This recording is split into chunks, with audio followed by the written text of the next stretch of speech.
June 13 വ്യാഴാഴ്ച. മത്തായി 5:20 മുതൽ 26 വരെ വാക്യങ്ങൾ. കുറച്ച് വർഷങ്ങൾക്ക് മുമ്പ് ഇറ്റലിയിലെ വെനറ്റോയിലുള്ള പാദുവായിലുള്ള വിശുദ്ധ അന്തോണീസിൻ്റെ ബസിലിക്ക സന്ദർശിക്കുവാനുള്ള ഭാഗ്യം എനിക്ക് ലഭിച്ചു. അവിടെ വിശുദ്ധ അന്തോണീസിൻ്റെ നാവ് ബസിലിക്കയുടെ ഒരു പ്രത്യേക ചാപ്പലിൽ ഒരു തിരുശേഷിപ്പായി സൂക്ഷിച്ചിരിക്കുന്നു. ഫെബ്രുവരി 15 ആ നാവിൻ്റെ തിരുനാൾ പ്രത്യേക ബഹുമതി ദിനമായി ആഘോഷിക്കാറുണ്ട്. ആളുകൾ ധാരാളം ഈ നാവ് സന്ദർശിക്കാൻ ബസിലിക്കയിൽ വരുന്നു. ഏതാണ്ട് 5 ദശലക്ഷം തീർത്ഥാടകർ ഓരോ വർഷവും സെൻറ്റ് ആൻ്റണീസ് ബസിലിക്ക സന്ദർശിക്കുന്നു. 13-ാം നൂറ്റാണ്ടിൽ ജീവിച്ചിരുന്ന ഒരു പോർച്ചുഗീസ് കത്തോലിക്ക പുരോഹിതനും ഓർഡർ ഓഫ് ഫ്രയേഴ്സ് മൈനറിലെ അംഗവുമായിരുന്നു പാദുവായിലെ സെൻറ്റ് ആൻ്റണി. അദ്ദേഹം വിശുദ്ധരിലെ ഏറ്റവും പ്രശസ്തനായ ഒരാളായി ഇന്ന് വാഴുന്നു. പോർച്ചുഗലിലെ ലിസ്ബണിൽ ഒരു സമ്പന്ന കുടുംബത്തിൽ ജനിച്ചു വളർന്ന ആൻ്റണി ഇറ്റലിയിലെ പാദുവായിലാണ് മരിക്കുന്നത്. അദ്ദേഹത്തിൻ്റെ സമകാലികർ അദ്ദേഹത്തിൻ്റെ ശക്തമായ പ്രസംഗം, വിശുദ്ധ ഗ്രന്ഥത്തെക്കുറിച്ചുള്ള അറിവ്, ദരിദ്രരോടും രോഗികളോടുമുള്ള അചഞ്ചലമായ സ്നേഹവും ഭക്തിയും കൊണ്ട് ശ്രദ്ധിക്കപ്പെട്ടു. സഭാ ചരിത്രത്തിലെ ഏറ്റവും വേഗത്തിൽ വിശുദ്ധനായി പ്രഖ്യാപിക്കപ്പെട്ട വിശുദ്ധന്മാരിൽ ഒരാളാണ് അന്തോണി. ഏതാണ്ട് മരണത്തിന് ശേഷം ഒരു വർഷത്തിനുള്ളിൽ തന്നെ അദ്ദേഹം വിശുദ്ധനായി പ്രഖ്യാപിക്കപ്പെട്ടു.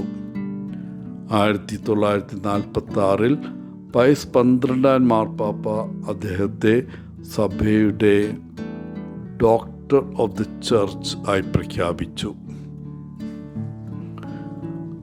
1231 36 വയസ്സുള്ളപ്പോഴാണ് അന്തോണീസ് മരിക്കുന്നത്. 30 വർഷങ്ങൾക്ക് ശേഷം അദ്ദേഹത്തിൻ്റെ മൃതദേഹം പുറത്തെടുത്ത് പരിശോധിച്ചപ്പോൾ നാവ് ഒഴികെ മറ്റെല്ലാം മണ്ണോട് മണ്ണായി തീർന്നിരുന്നു.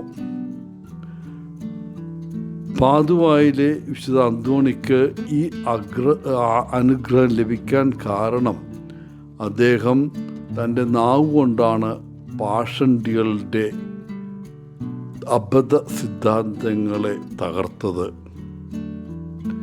ഒരിക്കൽ കുർബാനയിൽ ക്രിസ്തുവിൻ്റെ സാന്നിധ്യം തെളിയിക്കാൻ ഒരു പാഷണ്ഡിതൻ ആൻ്റണിയെ വെല്ലുവിളിച്ചു.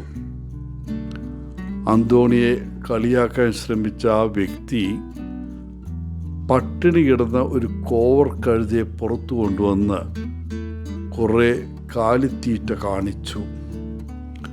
വിശുദ്ധ അന്തോണീസ് കഴുതയെ വാഴ്ത്തപ്പെട്ട കൂദാശ അടങ്ങിയ മോൺസ്ട്രൻസും കാണിച്ചു. കോവർ കഴുത കാലിത്തീറ്റയെ അവഗണിച്ച് ആ തിരുവോസിയുടെ മുമ്പിൽ മുട്ടുകുത്തി.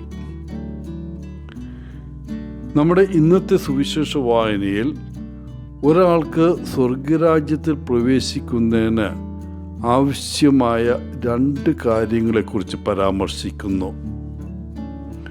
ഒന്നാമത്തേത്, നമ്മുടെ നീതി ഫരീസയരുടെയും ശാസ്ത്രിമാരുടെയും നീതിയെ മറികടക്കണം. യേശുവിനെ സംബന്ധിച്ചിടത്തോളം ദൈവപുത്രനും മനുഷ്യരാശിയുടെ രക്ഷകനുമായ അവനിലുള്ള വിശ്വാസമാണ് നീതി. ഈ വിശ്വാസത്തിൽ നിന്ന് നാം അവൻ്റെ വാക്കുകൾ സ്വീകരിക്കുകയും അതനുസരിച്ച് ജീവിക്കുകയും ചെയ്യുന്നു. ദൈവരാജ്യത്തെ പ്രവേശിക്കുന്നതിനുള്ള രണ്ടാമത്തെ ആവശ്യകത അനുരഞ്ജനമാണ്. നമ്മുടെ പാപങ്ങൾ നിമിത്തം നാം നീതിമാന്മാരല്ലാത്തതിനാൽ നാം ദൈവവുമായും പരസ്പരമായും അനുരഞ്ജനം നടത്തേണ്ടതുണ്ട്.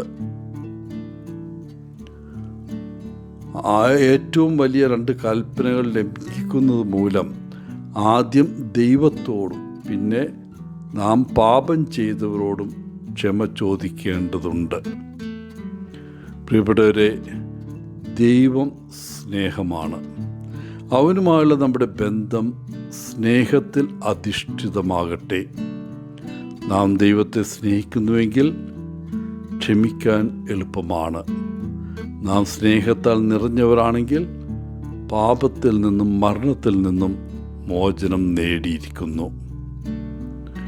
എല്ലാവർക്കും നല്ല ഒരു ദിനം ആശംസിച്ചുകൊണ്ട് ഒത്തിരി സ്നേഹത്തോടെ പോളച്ചൻ CSSR ഫ്രം കേരള.